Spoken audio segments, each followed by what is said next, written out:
Hello everyone. चलो शुरू करते हैं अब एपिकल मेरिस्टेम।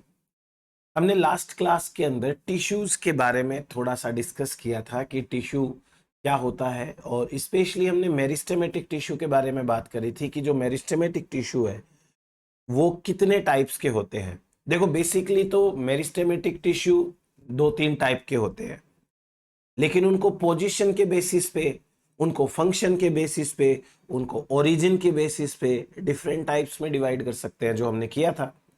अब उन्हीं एपिकल मेरिस्टेम्स की बात करेंगे अपन स्पेशली। उसके बाद में इंटरकैलरी मेरिस्टेम है, लेटरल मेरिस्टेम है, उनकी बात आगे आएगी। तो एपिकल मेरिस्टेम के बारे में हम डिस्कस करते हैं कि भाई ये एपिकल मेरिस्टेम होता क्या है, और इसकी रिलेटेड थ्योरीज दे रखी हैं। वो थ्योरीज क्या है? एपिकल मेरिस्टेम, जैसा नाम से समझ में आ रहा है, एपिकल यानी कि ये सबसे ऊपर वाला जो मेरिस्टेमेटिक पार्ट होता है वो होता है।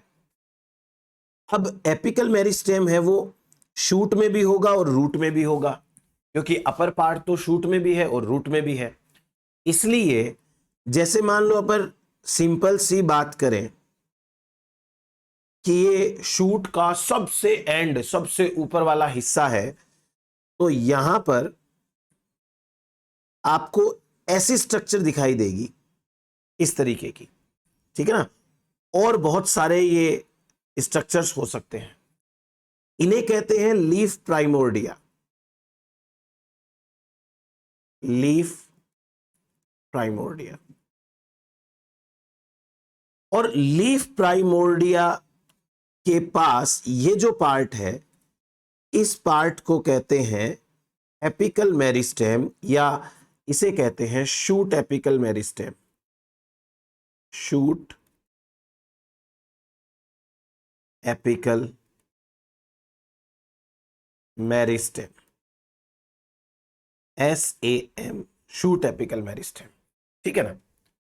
अब आपको यह लग रहा होगा कि ये जो लीफ प्राइमोर्डिया है, ये leaf primordia shoot apical meristem से भी ऊपर है, क्योंकि इनकी तो लंबाई है। अब जैसे मेरा ये सर है, ठीक है, अगर मैं अपने हाथों को ऐसे कर लूंगा तो आपको यह लगेगा कि जो हाथ है वो सर के ऊपर है, लेकिन एक्चुअली हमारे हाथ कहां से निकल रहे हैं उससे डिसाइड होगा कि ये सर के नीचे है या सर के ऊपर है।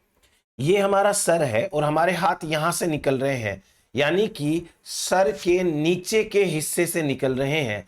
तो हाथों को हम ये नहीं कहेंगे कि वो सर से ऊपर है, वो सर के नीचे है। वैसे ही ये जो लीफ प्राइमोर्डिया है वो इस पॉइंट से और इस पॉइंट से निकल रहे हैं। ये दो पॉइंट्स मैंने जो बनाए हैं यहां से निकल रहे हैं। आप खुद देखो कि ये जो दो पॉइंट्स बने हैं वो शूट एपिकल मेरिस्टेम के नीचे है, इसलिए जो लीफ प्राइमोर्डिया होता है वो शूट एपिकल मेरिस्टेम के नीचे से निकलते हैं, नीचे माना जाता है। Leaf primordia are situated below the shoot apical meristem. Clear हुई ये बात आपको? ये हो गई बात शूट एपिकल मेरिस्टेम की। अभी बात करते हैं रूट एपिकल मेरिस्टेम की।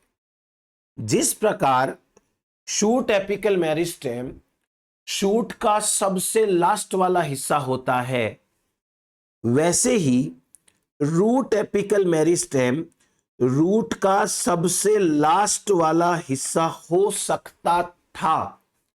लेकिन नेचर ने क्या किया, रूट को प्रोटेक्ट करने के लिए एक प्रोटेक्टिव स्ट्रक्चर बना दी, जिसे कहते हैं root cap. Root cap protective structure. और रूट कैप जो है वो प्रोटेक्ट कर रही है रूट एपिकल मेरिस्टेम को। रूट एपिकल मेरिस्टेम को, ये रूट एपिकल मेरिस्टेम RAM को प्रोटेक्ट कर रही है। समझ में आया? अब देखो, मैं यहां आपको एक छोटा सा पॉइंट समझाने की कोशिश कर रहा हूं, क्योंकि कई बार ये एग्जाम के अंदर आता है ना, तो कंफ्यूजन हो जाता है।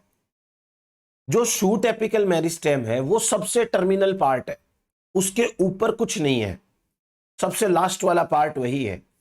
लेकिन रूट एपिकल मेरिस्टेम के साथ में क्या दिक्कत है कि यहां पर रूट कैप प्रेजेंट है, इसलिए टेक्निकली जो रूट एपिकल मेरिस्टेम होता है वो टर्मिनल नहीं होता है, वो सब टर्मिनल होता है। तो ये पोजीशन में सब टर्मिनल होता है। सब टर्मिनल का मतलब टर्मिनल के थोड़ा सा पीछे वाला हिस्सा, सब टर्मिनल। ये चीज आपको थोड़ी सी समझनी पड़ेगी। क्लियर हो गई ये बात आपको? तो रूट एपिकल मेरिस्टेम और शूट एपिकल मेरिस्टेम क्या है ये समझ में आया। और अब इनके हम छोटे छोटे करेक्टर्स की बात करते हैं। मैंने आपको कल की क्लास के अंदर भी बताया था कि जैसे ये कोई सीड है, ठीक है ना, ये मान लीजिए कोई सीड है,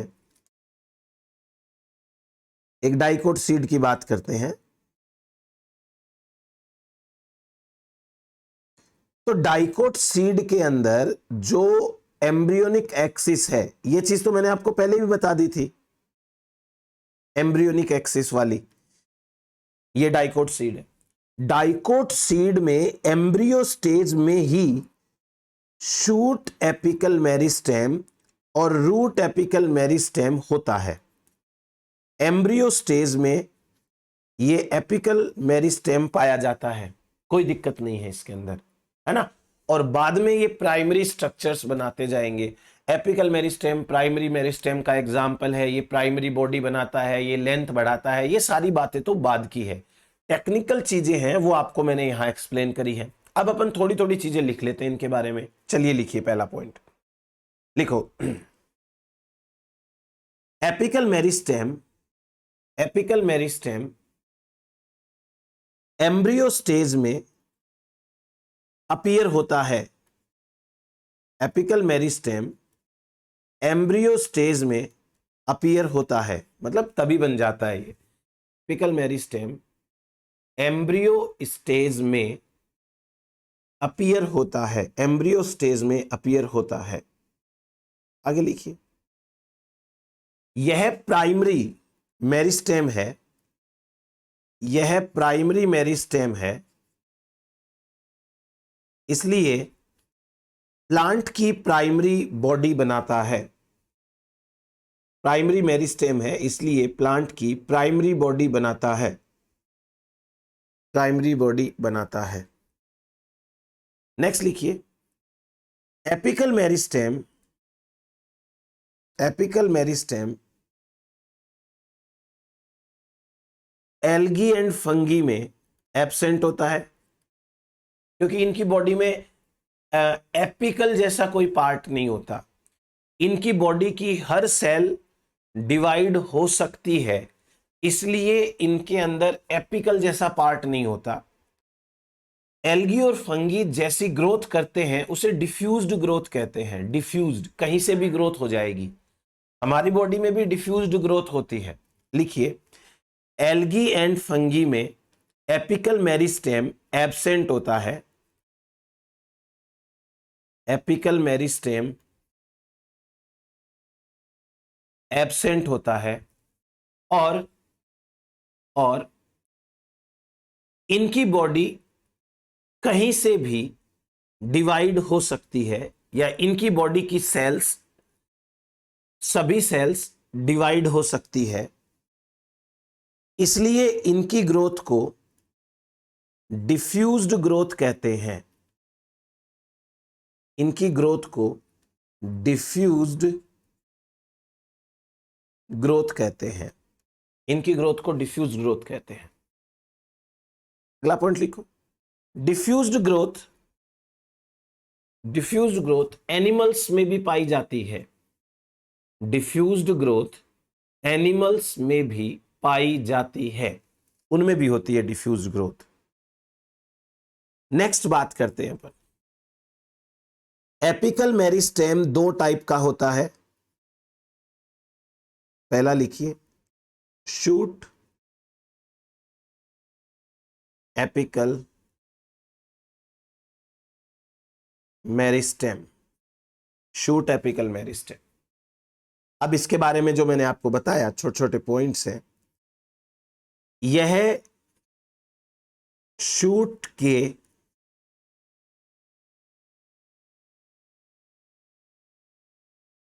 टर्मिनल पोजीशन पे पाया जाता है।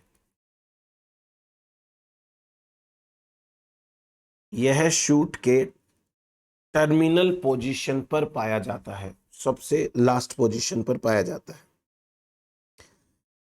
दूसरा लिखिए, यह लीफ प्राइमोर्डिया के ऊपर सिचुएटेड होता है। Leaf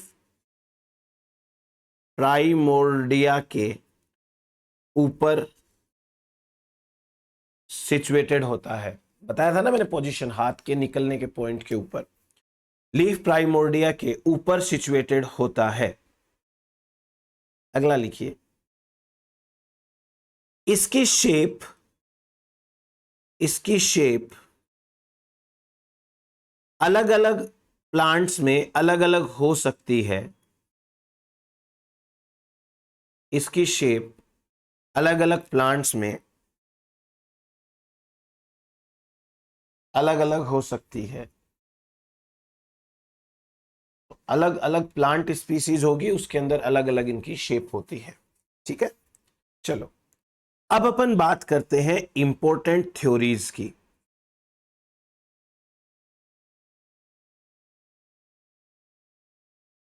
important theories, important theories है वो देखो, शूट एपिकल मेरिस्टेम को लेकर भी दी गई है और रूट एपिकल मेरिस्टेम को लेकर भी दी गई है। दोनों ही एपिकल मेरिस्टेम्स के लिए कुछ इंपॉर्टेंट थ्योरीज हैं। उनके नाम पूछ सकते हैं, साइंटिस्ट के नाम पूछ सकते हैं, और हल्का फुल्का ये पूछ सकते हैं कि वो थ्योरी क्या कहना चाहती है। बहुत आसान आसान थ्योरी है। हम सबसे पहले एपिकल मेरिस्टेम के लिए पढ़ेंगे। For apical meristem, for shoot apical meristem, for shoot apical meristem. तो इनके लिए जो पहली थ्योरी है, इस पहली थ्योरी का नाम है apical cell theory. Apical cell theory बहुत आसान है ये। किसने दी? तो जिन्होंने टिश्यू को दो पार्ट में डिवाइड किया था, कार्ल नेगली।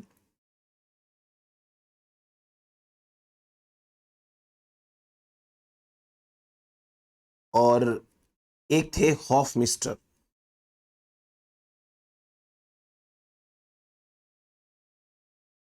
इन्होंने ये थ्योरी दी थी, और इनके बाद में एक साइंटिस्ट थे जिन्होंने इसको सपोर्ट किया था, सपोर्टेड बाय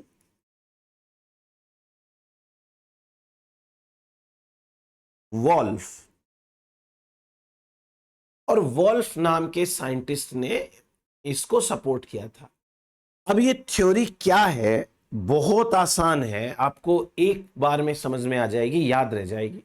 खाली इस थ्योरी का नाम देख लो आप। तो एपिकल का मतलब होता है सबसे एंड वाली, सबसे ऊपर वाला, और सेल का मतलब होता है खाली सेल, सिंगल सेल। यानी कि ये थ्योरी क्या कह रही है कि एक प्लांट की बॉडी में सबसे लास्ट में सिर्फ एक सेल होती है, वो तो होती है मेरिस्टेमेटिक सेल, बाकी सारी परमानेंट सेल होती है। तो इसका मतलब यह हुआ कि प्लांट की बॉडी की सारी ग्रोथ खाली वो एक मेरिस्टेमेटिक सेल की वजह से होगी, बाकी तो सारा परमानेंट सेल है। ऐसे समझो कि ये कोई बॉडी है, और इस बॉडी के अंदर एक सेल है, ये सबसे लास्ट वाली ये सेल तो है मेरिस्टेमेटिक सेल।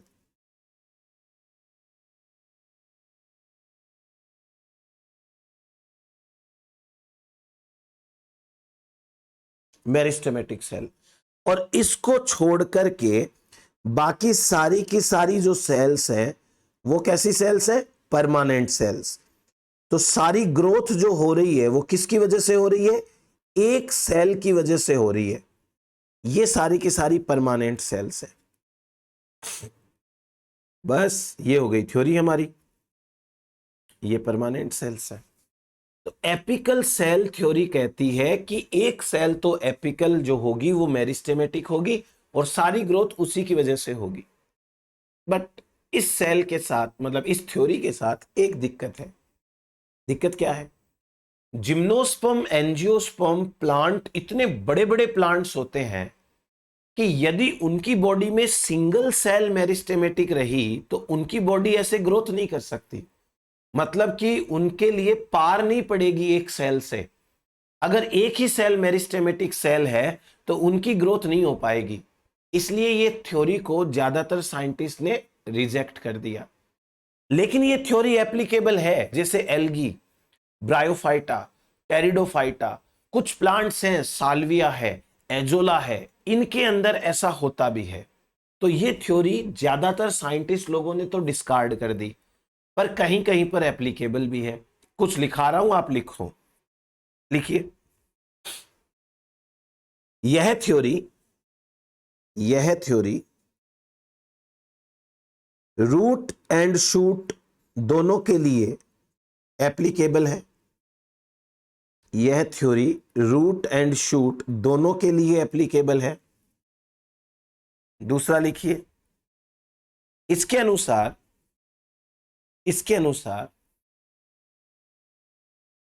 एक सिंगल एपिकल सेल, इसके अनुसार एक single apical cell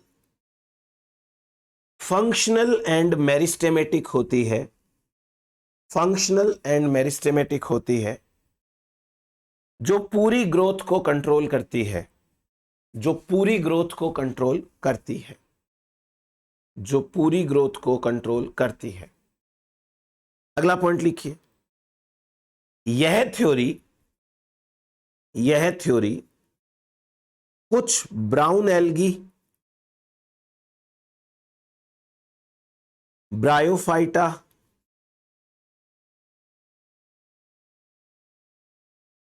pteridophyta,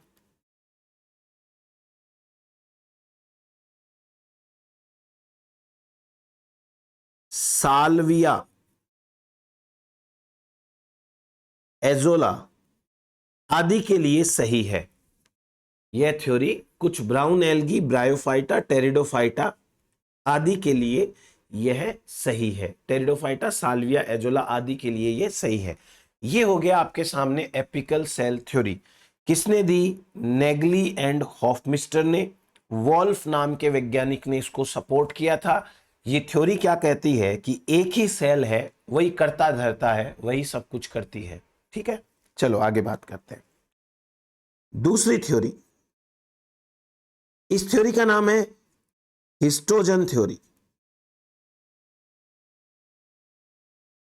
histogen theory है वो दी थी हेनस्टीन ने। हेनस्टीन ने 1870 में दी थी, हेनस्टीन ने। अब ये थ्योरी क्या कहती है, इसकी भी बात कर लेते हैं। चलो, थ्योरी की भी क्या कहना चाह क्या रही है। हिस्टो का मतलब होता है उत्तक, टिश्यू। टिश्यू। जन का मतलब होता है बनाने वाला, जनन देने वाला, जन, है ना। हिस्टोजन, जन का मतलब होता है प्रोड्यूस करने वाला।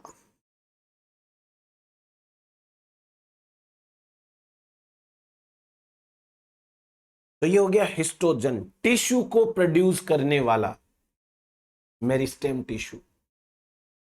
हैंस्टीन ने ये जो थ्योरी दी थी, ये थ्योरी देने को तो वो शूट और रूट दोनों एपिकल के लिए दी थी, बट ये थ्योरी शूट एपिकल के ऊपर लागू नहीं होती है, ज्यादा लागू नहीं होती है। ये रूट एपिकल के लिए बहुत अच्छे से लागू होती है। तो it is more applicable for root apical meristem. But मैं समझा देता हूं आपको, देखो क्या है। इस थ्योरी के अनुसार हैंस्टीन ने बताया कि एपिकल रीजन में 3 टाइप के जोन होते हैं, 3 टाइप के क्षेत्र होते हैं, 3 टाइप के एरिया होते हैं, मेरिस्टेम के एरिया होते हैं। अभी आप नाम मत लिखना। एक एरिया है जिसे कहते हैं डर्मेटोजन। अभी आप मत लिखना, ये सबसे आउटर है। डर्मेटोजन। एक होता है पेरीब्लेम, ब्लेम मैं से मिडल, मिडल होता है। एक होता है प्लेरोम, ये हो गया इनर, इनर। तीन एरिया होते हैं। हेंस्टीन ने कहा था कि भाई जो एपिकल मेरिस्टेम होता है, जैसे ये शूट एपिकल मेरिस्टेम है, इस शूट एपिकल मेरिस्टेम में तीन एरिया प्रेजेंट होंगे। ये पहला एरिया सबसे बाहर वाला, ये है डर्मेटोजन, डी फॉर डर्मेटोजन। बीच में है पेरीब्लेम, पीई का मतलब पेरीब्लेम, और अंदर वाला जो है वो है प्लेरोम, पीएल का मतलब प्लेरोम। और ये तीनों के तीनों एरिया बाकी की सारी स्ट्रक्चर्स बनाते हैं। मैंने कल आपको एक चीज एक्सप्लेन करी थी कि तीन टाइप के टिश्यूज होते हैं on the basis of function, कि एक तो होता है सबसे अंदर वाला ग्राउंड मेरिस्टेम, दूसरा बीच वाला होता है प्रोकैम्बियम, एक होता है प्रोटोडर्म।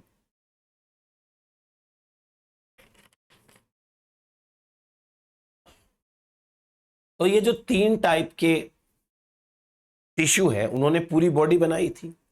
सेम टू सेम कहानी यहां पर है। एंस्टीन ने कहा कि भाई तीन टाइप के टिश्यूज होते हैं। डर्मेटोजन सबसे बाहर वाला है, इसलिए ये सबसे बाहर की स्ट्रक्चर बनाएगा। प्लेरोम बीच वाला है, ये बीच के स्ट्रक्चर्स बनाएगा। और पेरीब्लेम बीच वाला है, ये बीच के स्ट्रक्चर बनाएगा। प्लेरोम सबसे अंदर वाला है, सबसे अंदर की स्ट्रक्चर बनाएगा। ये थ्योरी शूट एपिकल मेरिस्टेम पर ज्यादा लागू नहीं होती, लेकिन रूट एपिकल मेरिस्टेम पे बहुत अच्छे से लागू होती है। मैं आपको रूट एपिकल मेरिस्टेम के लिए इस थ्योरी में कुछ और चीजें भी बताऊंगा, बहुत अच्छी अच्छी चीजें हैं। लिखिए कुछ दो चार पॉइंट्स आप लिखो। यह थ्योरी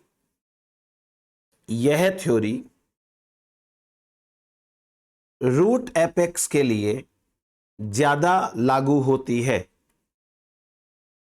रूट एपेक्स के लिए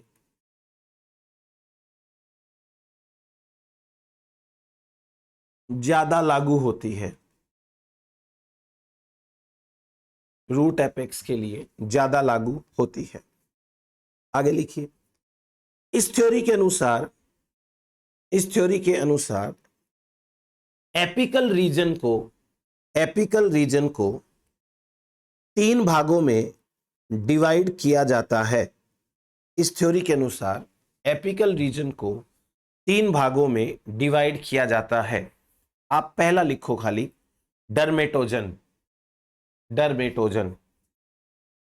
यह एपिडर्मिस बनाता है, अब दूसरा लिखो, पेरीब्लेम। यह कॉर्टेक्स बनाता है, और कॉर्टेक्स में तीन चीजें आती हैं, हाइपोडर्मिस, कॉर्टेक्स एंड एंडोडर्मिस। ये तीनों कॉर्टेक्स ही होती है वैसे, एंडोडर्मिस।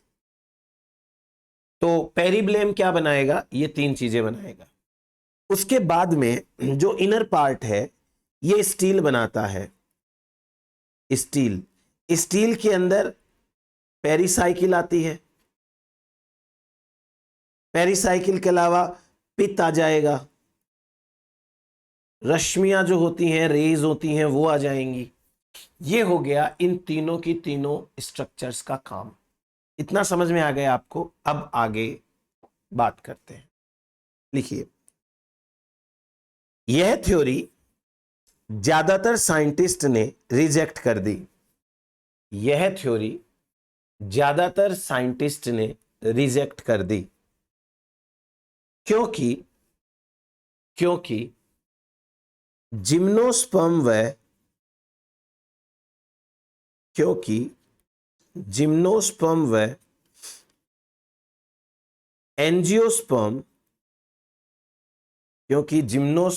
एंजियोस्पर्म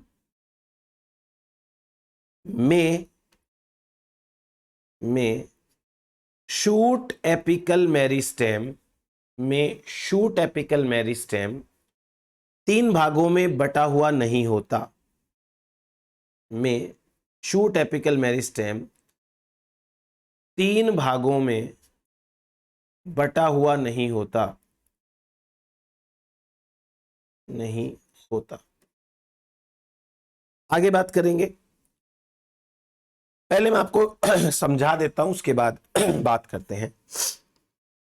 जैसे ये मान लीजिए कि रूट है, ठीक है ना, ये रूट है, रूट पर तो ये लागू होती है, तो रूट पे लागू करते हैं अपन इसको। रूट एपिकल मेरिस्टेम में जो सबसे आगे का भाग है इसे कहते हैं डर्मेटोजन। D for dermatogen.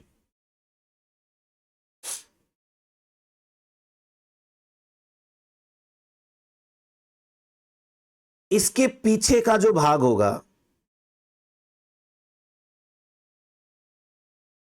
इस भाग को कहेंगे पेरिब्लेम। ये हो गया पेरिब्लेम।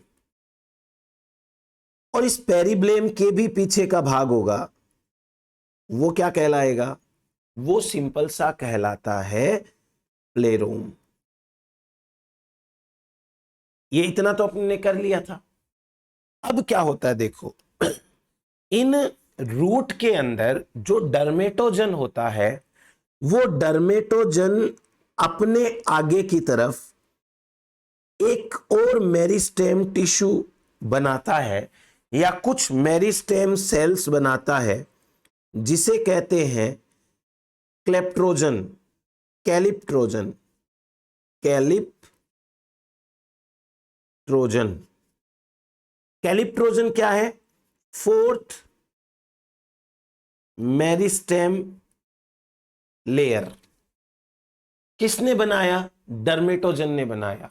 कहां बनाया? अपने से भी आगे, यानी सबसे आगे कैलिप्ट्रोजन हो गया।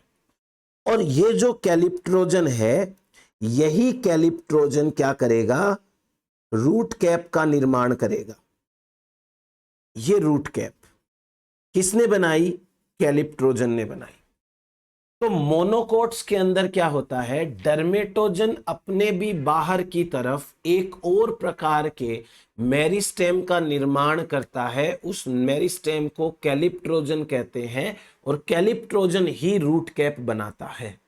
कहानी समझ में आ गई आपको? अब लिखो, आप लिखो। मोनोकोट में रूट में डर्मेटोजन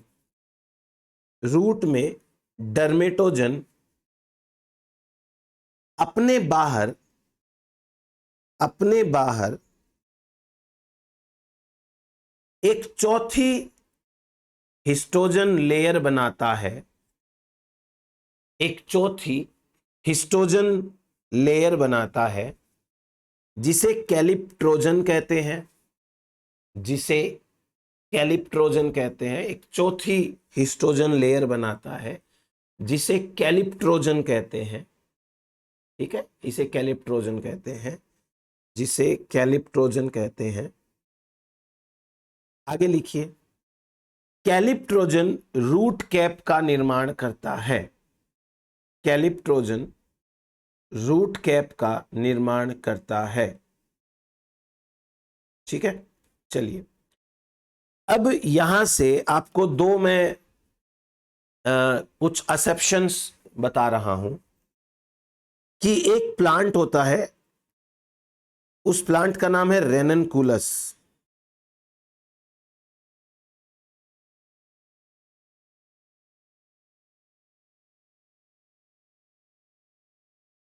रेननकुलस नाम के प्लांट में केवल एक हिस्टोजन लेयर होती है, यानी एक ही मेरिस्टेम होता है। ये तीन मेरिस्टेम नहीं होते। डर्मेटोजन, पेरिब्लेम और प्लेरोम नहीं होता, एक ही होता है। Only one histogen layer.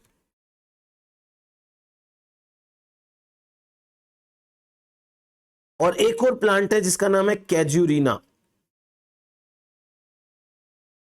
कैजुरीना के अंदर ओनली 2 हिस्टोजन लेयर्स होती है, ठीक है। और एक चीज, एक साइंटिस्ट थे जिनका नाम था जेन्स वस्की, इन्होंने कैलिप्ट्रोजन नाम दिया, कैलिप्ट्रोजन नाम दिया, या कह सकते हो कैलिप्ट्रोजन शब्द है वो इन्होंने दिया था। इतना समझ में आया आपको? ये है हिस्टोजन थ्योरी, यानी उत्तक बनाने वाली सेल्स का अरेंजमेंट कैसे होता है, हेंस्टीन ने अपने को बताया। अब एक और टर्म आता है, बहुत अच्छा है, इसे कहते हैं quiescent centre.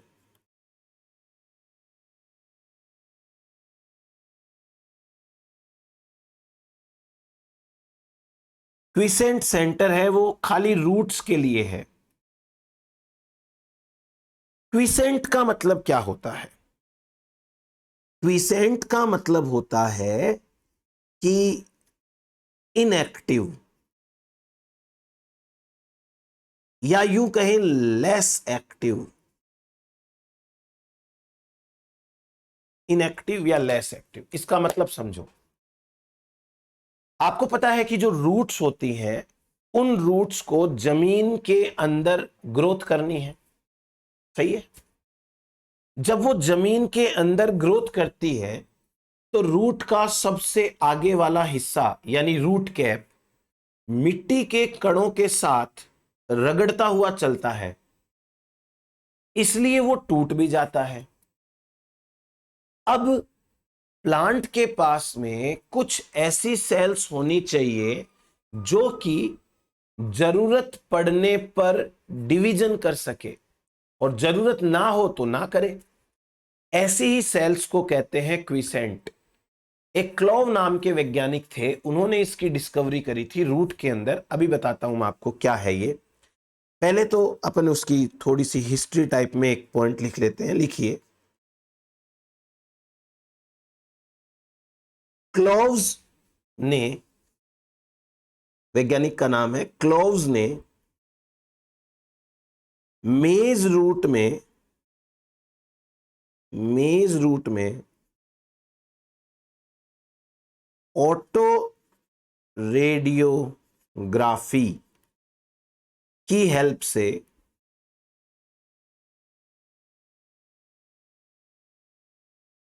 Quiescent centre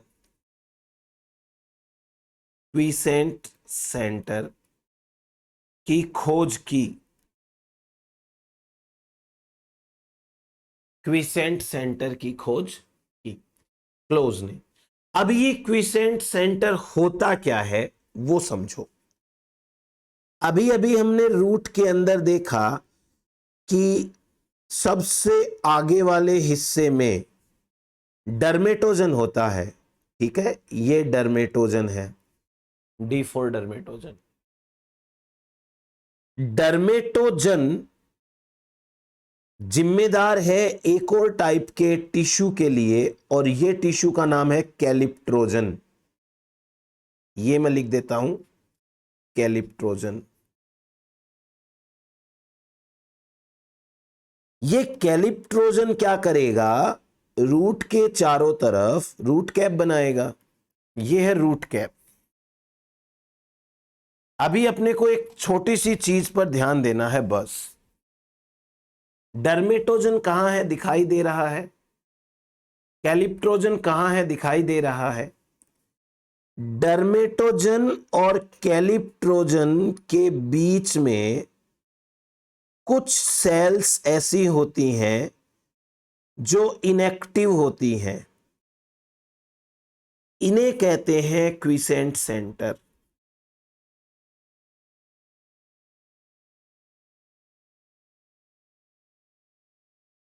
quiescent centre, इनको कहते हैं क्विसेंट सेंटर।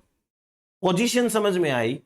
डर्मेटोजन और कैलिप्ट्रोजन के बीच की जो सेल्स हैं वहां पर कुछ सेल्स इनएक्टिव हो जाती हैं या लेस एक्टिव हो जाती हैं। जरूरत पड़ने पर ये डिवाइड करेंगी बट ऐसे नहीं करेंगी। इन्हें कहते हैं क्विसेंट सेंटर। चलिए लिखिए,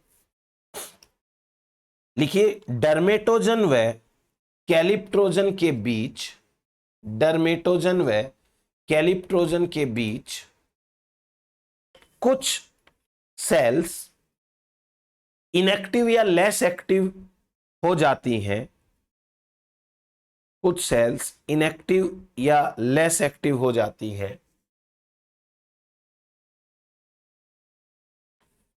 इन्हें क्विसेंट सेंटर कहते हैं, इन्हें क्विसेंट सेंटर कहते हैं। इसकी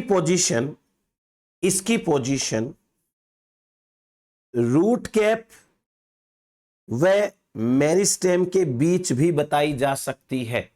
आप ऐसे भी बोल सकते हो कि रूट कैप और मेरिस्टेम के बीच की सेल्स, इसकी पोजीशन रूट कैप व मेरिस्टेम के बीच भी बताई जा सकती है। आगे लिखिए, इन सेल्स में कम मात्रा में DNA, RNA, protein, ER, mitochondria, Golgi body होते हैं। इन सेल्स में बहुत कम मात्रा है जिनके अंदर ये सारी चीजें पाई जाती हैं। तो ये हो गया हमारे पास में क्विसेंट सेंटर के बारे में। चलिए आगे एक और पॉइंट लास्ट लिखिए इसमें। ये सेल्स सामान्यतः विभाजित नहीं होती, डिवाइड नहीं होती। ये सेल्स सामान्यतः विभाजित नहीं होती, लेकिन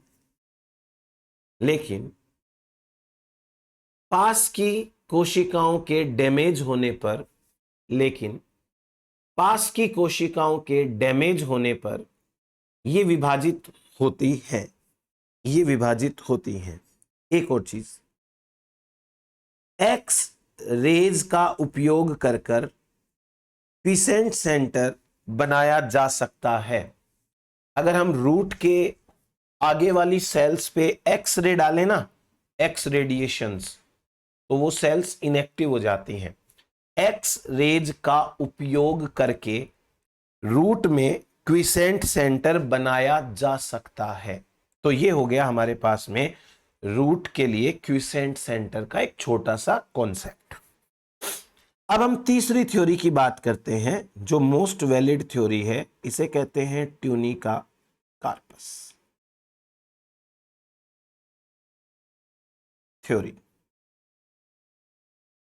tunica corpus theory most valid है, स्मिथ ने दी थी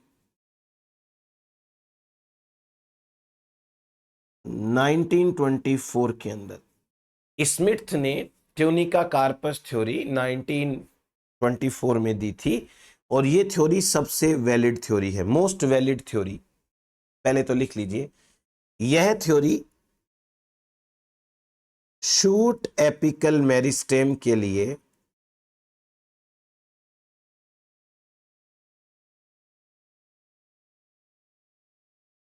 मोस्ट वैलिड थ्योरी है, मोस्ट वैलिड थ्योरी है। और इस थ्योरी के अंदर कुछ नहीं है। आपने आज की ही क्लास के अंदर 3 से 4 बार ये वाला डायग्राम बना लिया ना, शूट एपिकल वाला, ठीक। अब आपको एक छोटा सा काम करना है, इसमें एक बीच में एक लाइन खींचनी है ऐसे, ये लो। इस लाइन के ऊपर वाला हिस्सा है, इसे कहते हैं ट्यूनिका, और नीचे वाला हिस्सा इसे कहते हैं कार्पस। ये हो गई tunica corpus theory. Shoot apical को 2 भागों में बांटा गया है, ऊपर का भाग ट्यूनिका, नीचे का भाग कार्पस। ऊपर का भाग कुछ अलग टिश्यू बनाएगा, नीचे का भाग कुछ अलग टिश्यू बनाएगा। हो गई थ्योरी, इतनी सी थ्योरी है बस। लिखिए, इस थ्योरी के अनुसार शूट एपेक्स में 2 लेयर्स होती हैं। इस थ्योरी के अनुसार शूट एपेक्स में 2 लेयर्स होती हैं, एक ट्यूनिका, दूसरी कार्पस। पहला लिखिए ट्यूनिका। अपन पहले ट्यूनिका के बारे में बात कर लेते हैं। पहले लिखो ट्यूनिका। ट्यूनिका सेल्स की शीट के रूप में होती है, सेल्स की शीट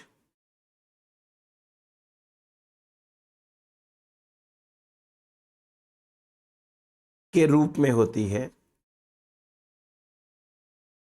जैसे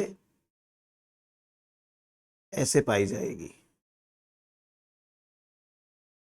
ऐसे सेल्स की शीट के रूप में होती है।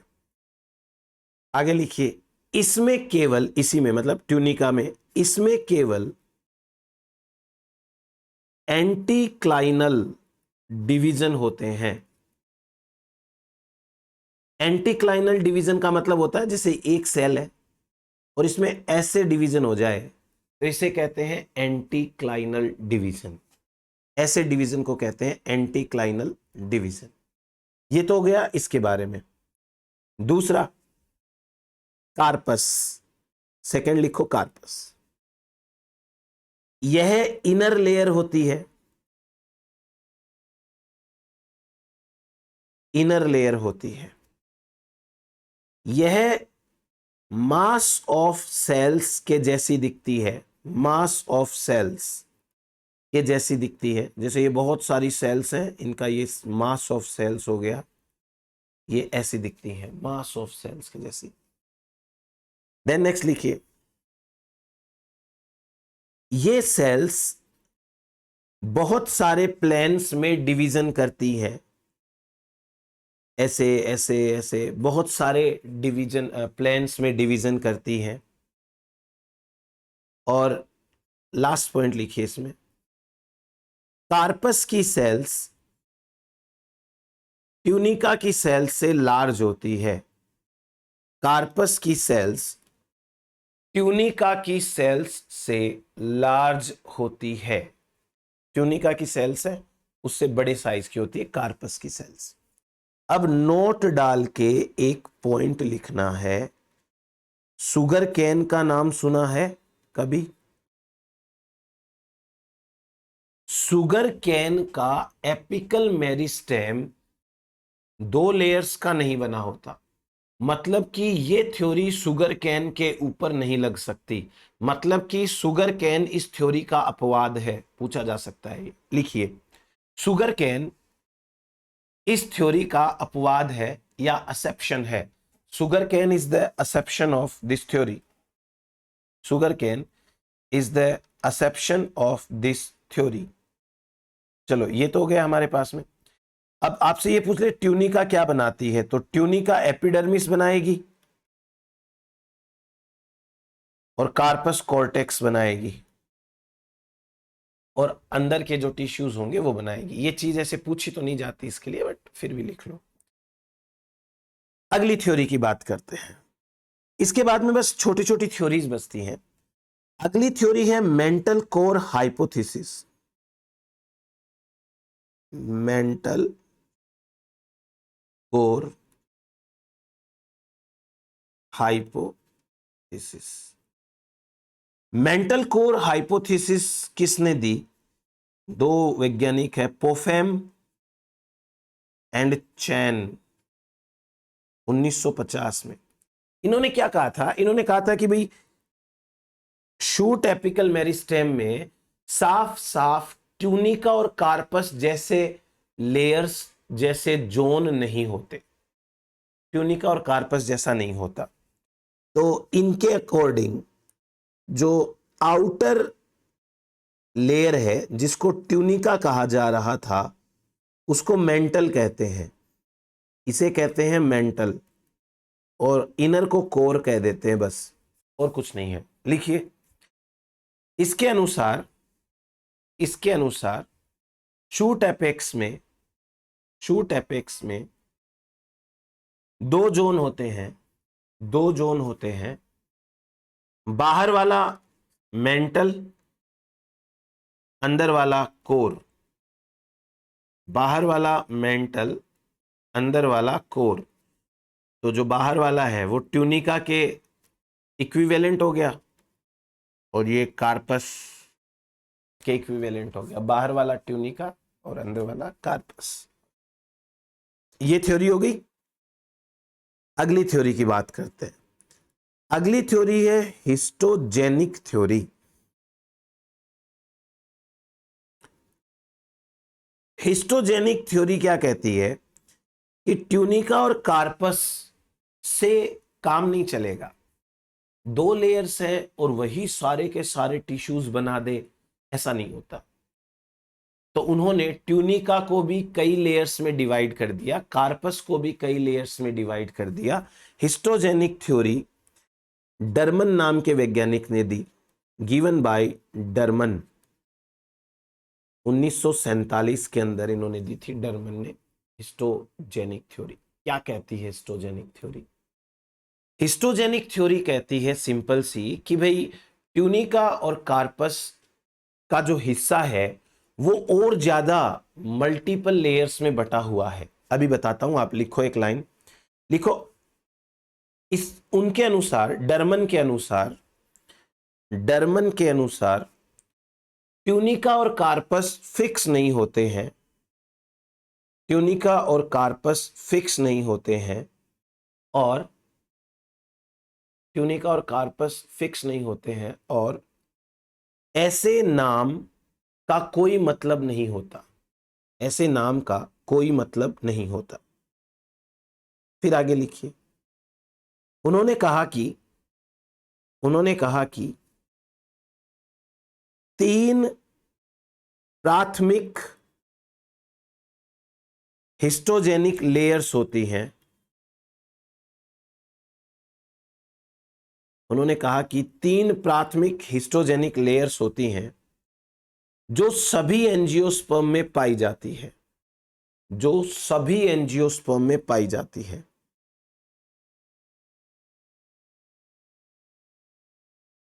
L1, L2, L3, ये इनकी थ्योरी है सिंपल। तो ये हो गया अपने पास में। अब इसके बाद में एक रूट एपेक्स के लिए थ्योरी देखते हैं। शूट एपेक्स में काम की इतनी ही है, और ज्यादा दे तो रखी है पर बहुत ज्यादा कुछ काम की नहीं है। अब बात करते हैं रूट एपिकल मेरिस्टेम की। Root apical, root apical meristem में कुछ कुछ चीजें ऐसी हैं जो शूट एपिकल मेरिस्टेम में से अलग होती है। जैसे कि हमने ये देखा कि शूट एपिक्स में लीफ प्राइमोर्डिया प्रेजेंट होते हैं, ये है लीफ प्राइमोर्डिया।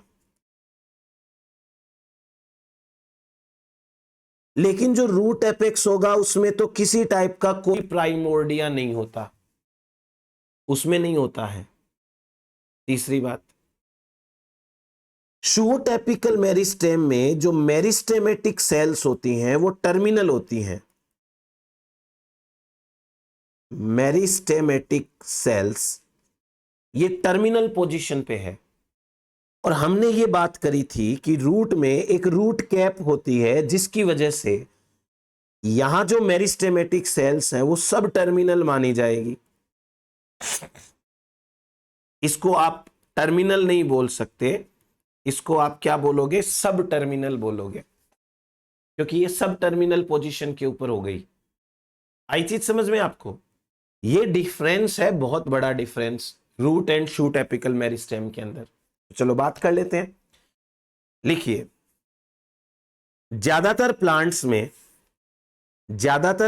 में root apical meristem less complicated होता है या सिंपल होता है। लेस कॉम्प्लिकेटेड होता है या सिंपल होता है। ज्यादातर प्लांट्स में root apical meristem less complicated होता है या सिंपल होता है। अगला पॉइंट लिखिए, रूट कैप की वजह से, रूट कैप की वजह से मेरिस्टेम सब टर्मिनल हो जाता है। रूट कैप की वजह से मेरिस्टेम सब टर्मिनल हो जाता है। अगला पॉइंट लिखिए, शूट की तरह रूट में लेटरल साइड में, रूट की तरह शूट में, सॉरी शूट की तरह रूट में लेटरल साइड में संरचनाएं नहीं होती, जैसे लीफ प्राइमोर्डिया। शूट की तरह रूट में लेटरल साइड में, पार्श्व साइड में कोई संरचना नहीं होती। ठीक है, इस तरीके की कोई संरचना यहां पे नहीं होती है। ये हो गई हमारे पास में रूट और शूट एपिकल मेरिस्टेम में थोड़ा सा अंतर, और ज्यादा कुछ काम का नहीं है, इतना बहुत है। अब अपन थ्योरीज की बात करते हैं। चलो अगले स्लाइड पे बात करें, थ्योरीज की बात करते हैं। थ्योरीज, अगर हम इन थ्योरीज की बात करें तो आप ये पाएंगे कि यहां कुछ थ्योरी तो सेम टू सेम एप्लीकेबल है। जैसे पहली थ्योरी है एपिकल सेल थ्योरी। अब ये लागू कम होती है, बट थ्योरी तो इसके रिगार्डिंग दे ही रखी है, और वही नेगली ने, हॉफमिस्टर ने दी थी, वही थ्योरी है बाय नेगली। ठीक, दूसरा पॉइंट समझिए, हिस्टोजन थ्योरी हैंस्टीन ने दी थी। ये तो थ्योरी ज्यादा लागू ही इसी के ऊपर होती है, तो हिस्टोजन थ्योरी है, ये रूट की थ्योरी है, रूट एपेक्स के लिए काम में आ जाती है बाय हैंस्टीन, ये भी ठीक है। एक तीसरी थ्योरी है यहां पे, इस थ्योरी का नाम है कॉर्पर कॉपे थ्योरी। कॉर्पर कैपे थ्योरी। कॉर्पर कैपे थ्योरी क्या कहती है, किसने दी पहले तो ये बात करते हैं। It was given by skip, it was given by skip 1917 में दी थी ये थ्योरी। अब बेसिकली ये थ्योरी क्या कहना चाहती है वो ध्यान से सुनिए। हमारे पास रूट है ये वाली, और रूट का आगे का हिस्सा है। थ्योरी ये कहती है कि रूट में दो हिस्से पाए जाते हैं। जो सबसे आगे वाला हिस्सा है इसको कहते हैं कैप्पे, और जो अंदर की साइड वाला हिस्सा है वो कहलाता है कॉर्पर। एक तो ये चीज, तो कैप्पे है, इसका काम होता है रूट कैप बनाने का, और कॉर्पर का काम होता है बॉडी बनाने का, मतलब बाकी अंदर की चीजें बनाने का। खास बात क्या है, खास बात यह है कि जो कॉर्पर है, उस कॉर्पर एरिया की सेल्स जब डिवाइड करती है तो टी जैसी स्ट्रक्चर बनती है, टी जैसी स्ट्रक्चर बनती है, सॉरी इन्वर्टेड टी जैसी, इन्वर्टेड टी जैसी स्ट्रक्चर बनती है, उल्टे टी के जैसी स्ट्रक्चर बनती है। और कप्पे सेल्स जब डिवाइड करती हैं तो स्ट्रेट टी जैसी स्ट्रक्चर बनती है। अब ये स्ट्रक्चर कैसे बनती है, सिंपल, ये सेल है, इस सेल ने डिवाइड किया बीच में से, ठीक, दो सेल बन गई। अब ऊपर वाली सेल ऐसे डिवाइड कर जाएगी, बन गया उल्टा टी। ऐसे ही जो कप्पे है, ये सेल है, ये ऐसे डिवाइड करेगी, नीचे वाली सेल ऐसे डिवाइड कर जाएगी, तो एक टी जैसी स्ट्रक्चर निकल के आ रही है ना आपके सामने। कौन सी, ये सेल और ये दो सेल्स, तो टी जैसी स्ट्रक्चर हमको यहां पे दिखाई दे रही है। ये कप्पे एंड कॉर्पर वाली थ्योरी है जो आपसे पूछी जा सकती है। तो एपिकल मेरिस्टेम के लिए इतनी सारी थ्योरीज है, वो आपके काम की है, एग्जाम में आ जाती हैं, आप कर सकते हो यहां से। नेक्स्ट क्लास के अंदर हम परमानेंट टिश्यूज पढ़ेंगे। तो आज के लिए इतना ही, thank you. Permanent tissues discuss करेंगे नेक्स्ट क्लास में।